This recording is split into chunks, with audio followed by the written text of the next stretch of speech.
I have it, and now you got it. And so let's pass this along. Let's go out and start infecting as many people as we can with the spirit and the notion that it's going to be all right. I got a feeling everything's going to be all right. Whoa, hell no it ain't. Where you live at? Where you live at though? No. You pray for the best, prepare for the worst, and you go on with your life. That don't mean the bad things don't happen. You're just more prepared for them. And you've given whatever that disaster is or whatever that traumatic thing is, the worst chance of invading your space that it's going to have. You know why? Because you protect it. You protect it. You made the Lord your choice and your salvation. And so whatever it is, bring it on. But it's still going to happen. It's still going to happen. The things you see live, the things you see on television, the things you read about in the papers or whatever, or see online, those things do happen. So it's not like, okay, well, I'm going to pray that this don't happen. Oh, it's going to happen. Oh, it's going to happen. You have to sustain and maintain your faith through the good and the bad.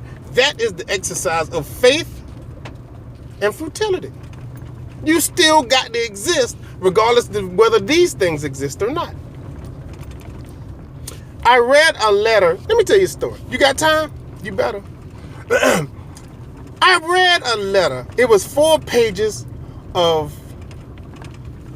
it wasn't actually my cup of tea. But it was a letter written to my my wife by my son. And, you know, he is in boot camp, going through the rigors and the extremes that come along with boot camp. He was prepared physically to endure them.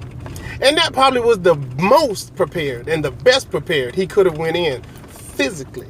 Because you can't really prepare a person but so much. You give them what you got the gift of giving them, which is definitely be strong in your faith regardless of what it is that you're dealing with and go through, right? So he's there going through the, you know, the rigmarole, the regiment, and the, you know, the physical stressors. He's dealing with that just perfectly fine, as we expected. Now, you know what he is finding out, and you know what those 4 pages and every line of those 4 pages were filled with? The personalities, the people, the lack of togetherness. You know how some people deal with, you know, a tough situation, how some fall to the wayside. This, that, and the other thing. Wah, fucking wah. Boy, I couldn't have been more. I could, if I could have melted my mahogany complexion in between the lines and get into the core and tell him all he's going to hear and all he's going to remember is that these are things my dad used to say anyway. Get you a dog. People ain't shit. You know what I'm saying? I hope most of you don't know what I'm saying, but have been witness to people dealing with other individuals and finding how there's just nothing there. The relationships you like to build, there's nothing there. People are built, they talk about, oh, I'm not cut from the same cloth. Some of you built out of paper. You're bound to get wet from tears and you're bound to fall apart anyway. There's no reason for me to put trust or faith in you. You will not withstand the test of time when the goings get tough. He's finding that out. Even though this is the military, so this is like strong and tough and shooting and killing. No, it used to be, and boy, I wish it was now. But no, it is not that. And these are people that you're going to be asked to serve with and go the extra mile for. And he's willing to do those things because he believes it'll be reciprocated. And it just doesn't exist anymore. So he has 4 pages of a letter just talking about how, what the fuck are we built of? What are we as people made of? How are these people in the military or going into the military when they're, you know, soft as paper, you know? Their hearts pump fucking Tampico. I mean, when it's time for them to, you know what I'm saying, man up and stand up and chest out, chin up. No, they tuck tail and show their booty. But that's terrible. There's no place for that. No one wants that. And unfortunately, he's finding out where we need our toughest and we need our best and we need our biggest and our strongest.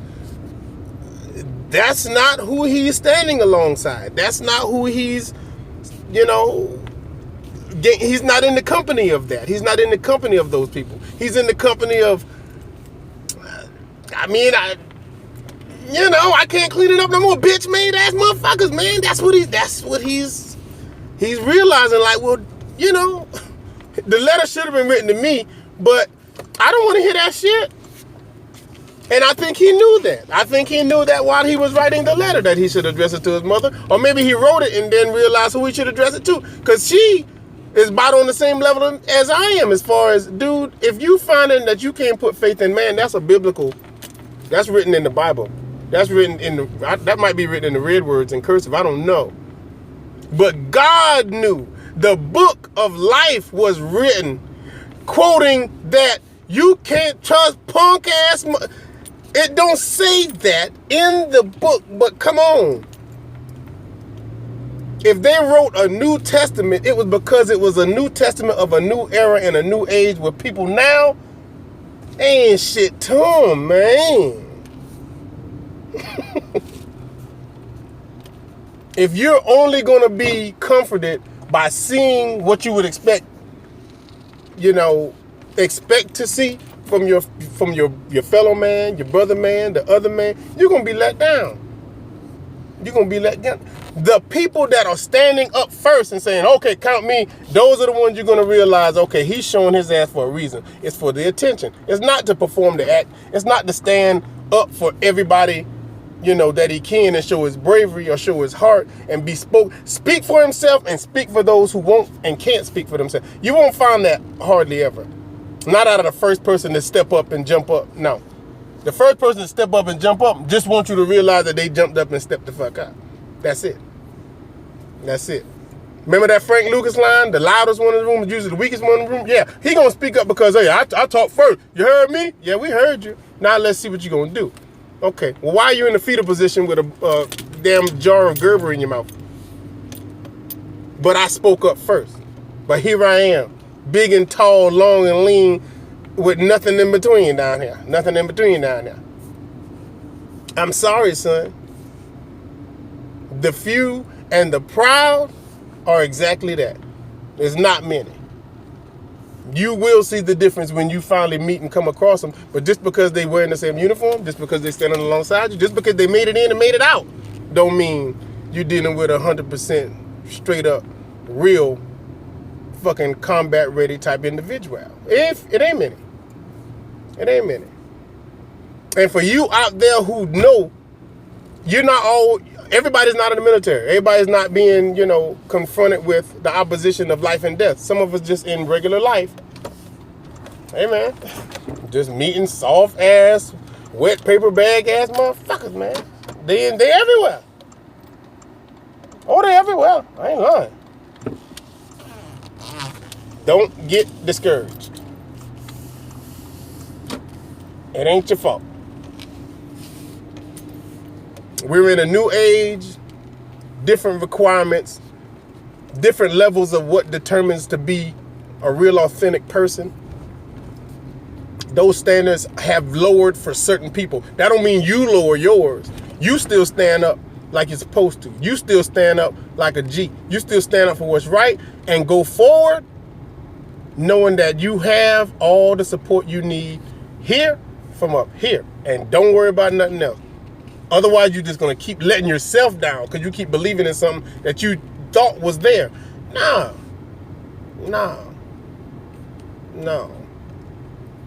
Works alone? Nah. You ain't never judged by works alone.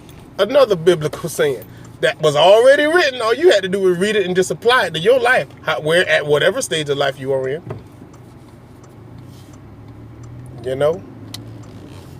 Trust and believe. You don't have to belittle yourself to try to fit in and shrink down and consolidate into the, now I can fit in, now I can be like everybody else. Hell, everybody else don't need to be like everybody else. Everybody else need to be better than everybody else. But, you don't want to be alone.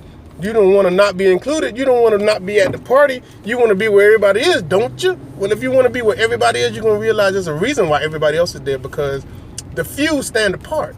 The few stand alone. The few stand apart and the few stand alone. What's wrong? There's nothing wrong with that. Celebrate the fact that you're in the company of people that if you turn your back, you're less likely to be betrayed. You're less likely to be, undermined. You're less likely to be misunderstood. Because my understanding don't need to be explained to you. And that person right next to you in that company of few, neither do they. They're good too if you don't know what the fuck they talking about. I wasn't talking to you no how. I was standing here pleasantly by myself, and you're standing there being pleasantly by yourself. Well, damn, there's a reason why there ain't but 10 of us in here. Right next door is a party of 1,500, all on the same level of understanding, not knowing no more than the next person. A room full of dummies. They don't know what it is to have individual thought, but it's a lot of them. Well, then let a lot of them be over there and let me not be a part of a lot of them. Because one person with one genius, authentic, true idea can go over there and lead that 1,500 down the street and up the road and anywhere else they want to go. Because you don't think like us. You must be on some next level shit. No. No. I'm just not one to follow the trends. And that looks so new to you, and that looks so weird and strange to you, that it seems like you should probably follow me. But you know what? I ain't gonna lead you wrong. I ain't gonna lead you straight, but I will lead you and I won't follow you. Not when you ain't got no more damn mindset than to not be in a crowd where if somebody came in here right now, they'd hit every last one of you if they was busting shots. Why the hell y'all all here? Because we ain't got no mind to be nowhere else. Well, that's why you got shot. That's why you got shot. I'm gonna spend the gas to pass by Publix and go to Walmart, because Walmart got all the savings. But bitch, that extra gas you spent, you might want to stop at the store closest to you. Hope you don't get shot. Hope you don't get shot. What are you gonna do? What are you gonna do? Big boy, you'll be home soon. Don't worry about it. There are a lot of lessons in life you're gonna figure out along the way. Everything don't get learned in the same spot. You gotta get out, you gotta travel, you gotta expand your horizons, and you'll find it's okay to be who you are. It's okay to be who you are. I wouldn't change it for the world. Peace and love.